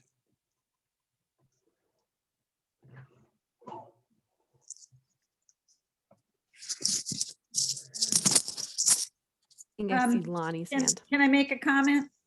I love all the work that has been put into this, and I love 95% of it. I'm just trying to get my head around that screen, the very top one. I like it in the courtyard. I like it tall. I like that part, but when I see it like that, it doesn't bring something to me. Whereas the metal, being able to make some shape so that it kind of looks like leaves, because I get where you're going with it. Yeah. I like the bottom part. When you get to the top, right above where you're walking in, it just kind of looks like a bumblebee nest or something. Yeah, it's too much. It doesn't scream like I love it. Okay, sorry, right. That's my only part. No, I appreciate that. I mean, this is it's a work in progress, but it does feel too. I mean, I think that's a good analogy. Feels a little too dense. It's the bumblebees coming out, or you know, whereas the lower section has kind of a more openness about it, and it's interesting. I like that. I hear you. Good point. I have a comment about the same thing. I have not been a fan of the vertical screen at all. I'm the person who calls it a jail. This is better, but it still doesn't look welcoming to me. It's just too linear, and maybe if there's more of a variety in the sizes or the distance between them, I don't know, but it doesn't look warm and welcoming. It looks cold and jail-like. I like the metal pieces in between. I think that makes it more interesting, but I'm not there yet. Yeah, I want it to look, I don't want it to look like a jail, and it still looks like a city jail to me. Fair enough. I'm wondering if there would be a way to somehow make the metal pieces more like leaf-like or something, and still serve the purpose that you're trying to create of the screen.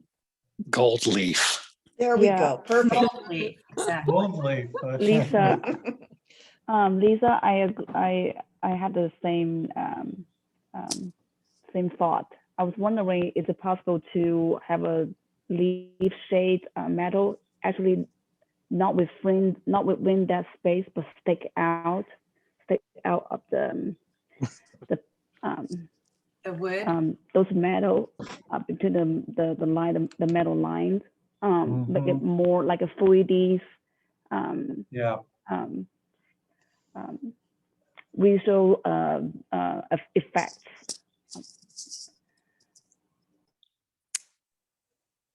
At the library across the street, in one of the remodels, the architects put in the slats across the sidewalk. I think it was to control the light in the room right off the entrance, but it wound up being a really terrific raindrop concentrator. Where is that, Todd? Oh, you stand by the door, look to your left, and right over the top of your head, the awning or the overhead turns into slats. Oh. And it makes little drops into big ones. Are you talking about like a horizontal kind of sunshade Yes. slatted? Yes. Mm. Yep. Right Yeah, over the one top of of the the things- sidewalk. Oh, it's there, Rob. What, one of the things we've talked about too is really thinking about primarily these kind of white elements, whether they're more three-dimensional or, have different character to them. Is that an opportunity to direct even some of the art budget towards doing that, and doing it in a way that, really feels artful, feels enduring. It's going to look great forever, but it reinforces the art aspect. Is that something to consider? I see. I would a few be heads nodding up interested and in that. down. Yeah. Have you ever seen the Woodstock Library in Southeast Portland? I have. I mean, I drove by it recently. Are you referring to The probably outside, the the outside? outside metal work that they have there Okay. is interesting. I don't know whether its purpose is the same or whether it's a more artistic purpose, Yeah. but it's interesting. Yeah. So we'll take a look at that. And, I think it's just obviously something that needs to continue to be explored. It's not there yet, and I think all your comments are very valid. I think ultimately, when we get to where we need to be, everyone goes, wow, that looks really awesome. I'm really excited. Even Lonnie's gonna go, that's great, let's do it. So we obviously aren't quite there yet, and or we got a ways to go, and kind of rethink some of this. Well, you're getting warmer. Well, that's better. It's better than going cold, It's better than Yeah. going the other direction, but it is Yeah. better. I mean, there's lots of opportunity here, and so we want to get all of our imaginations going on possibilities. But yeah, I think that was great, Lisa, when you suggested the Calgary Library. I mean, that is a really, beautiful image of an exterior. It feels natural and organic, and yet you can interpret a lot into that. And I think we can come up with something creative here. We're just not there yet. Maybe if we didn't have so much of the vertical, does Yeah. it have to be all the way around? I mean, Right. No, could we limit, maybe then it wouldn't look so much like, as Lanny says, a jail. Yeah.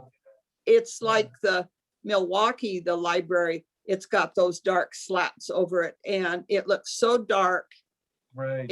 It's light once you get in, but the exterior is not welcoming or attractive. Yeah. And could we maybe narrow down the number of these, or like someone said, vary the width of them? Yes. Yeah. Do something to not make it look quite so. I hear you. Those are really good comments. And we've Looks like started tomorrow. thinking about varying the width, and maybe not to the extent that you're looking for, but I think that was also really exciting to us. Like that felt like a really nice next step in this to start seeing how it could be more dynamic. Yeah. think there's a way to create more variety, even the lower half versus the upper half, or just, I think it's just not there yet at all, so. It How about looks like disorganize the, Natalie how about has, how Yes, about I do have disorganize the a, sticks? I do have Disorganize a, them a bit more, yeah. Is that a what you said, Todd?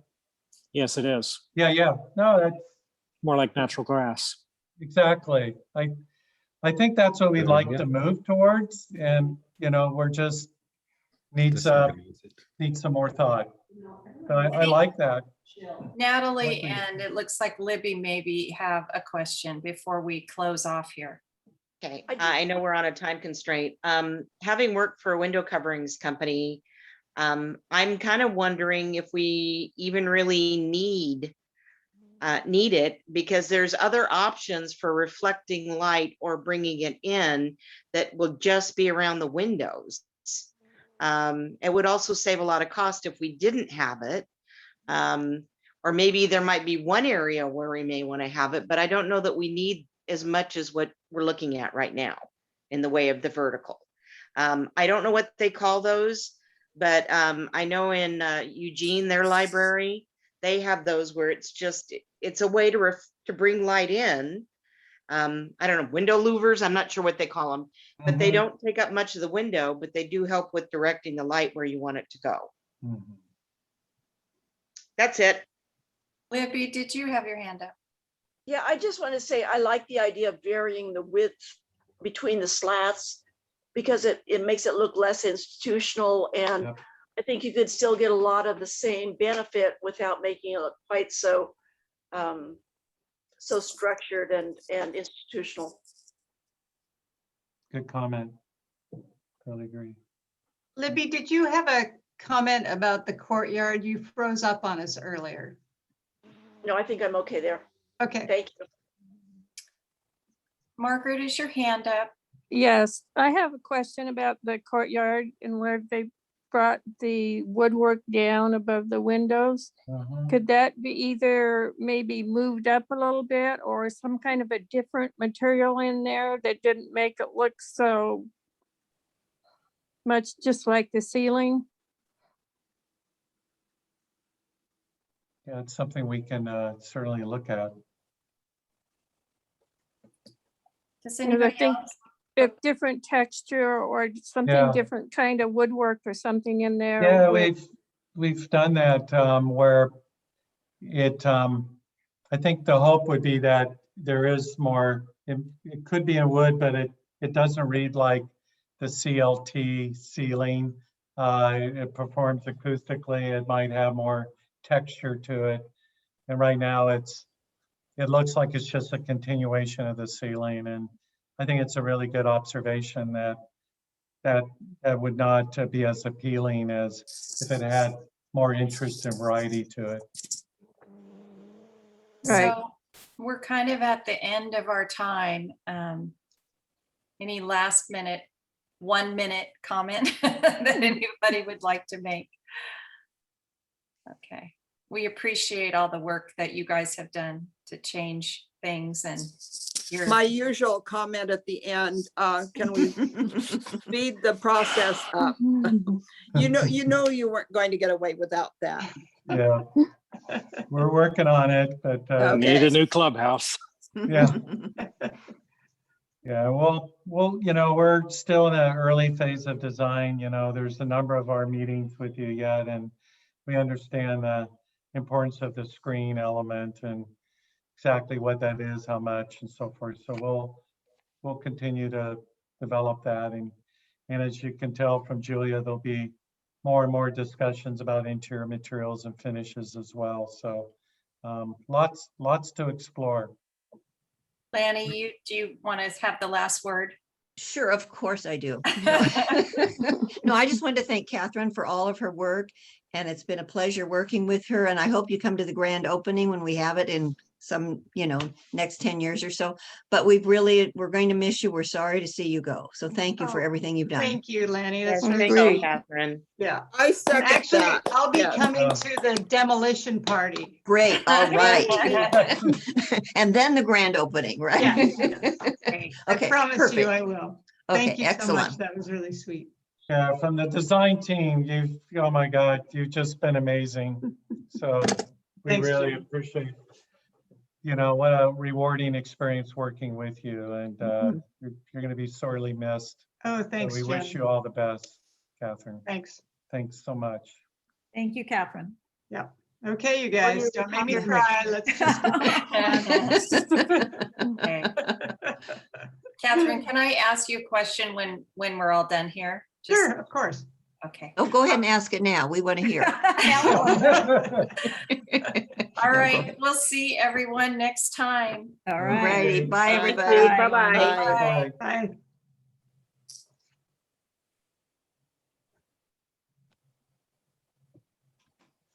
Did Lorraine leave? Oh, she left. I'm trying to leave. I can't. I won't go. There we go. I'm trying So to get it. Lisa, you're the new vice chair, are you? I am. I just was going to ask you about, since this is your last task force meeting, Yeah. who's going to contact us and let us know what's going on? I don't know. I'll definitely let you know as soon as I know. So Okay. We're going to circle up tomorrow and come up with a plan. So Okay. All right. Well, I just wondered how that was going to work because I thought you were going to be here through, until the next person took over. That was what I thought, but obviously I was wrong. yeah, that was the goal, but it didn't work out that way because So because it could go on indefinitely. Yeah. And I have a garden to take care of. Oh my goodness. Well, you're gonna love being retired. It's I don't very know. fun. Yeah, after 40 years, who knows who I'll be if I'm retired. Yeah, well, you're gonna have fun. You'll love it. Yeah. Oh, Nancy, you know what? Are you still on? I wanted to ask you a question. Maybe not. Okay. Anyway, well, I will let you go. We will miss you. Yeah. I'll probably send out an email before I go, so let you know what's going on. Okay. Well, thanks for everything. Yeah. Thank you, Lisa. You're a great chair and you'll be a great vice chair. Oh, I was hoping somebody else was gonna do it, but we didn't have any takers. No such luck. Dang. Okay. Okay. I'll talk to you later. Bye. Okay. Bye-bye.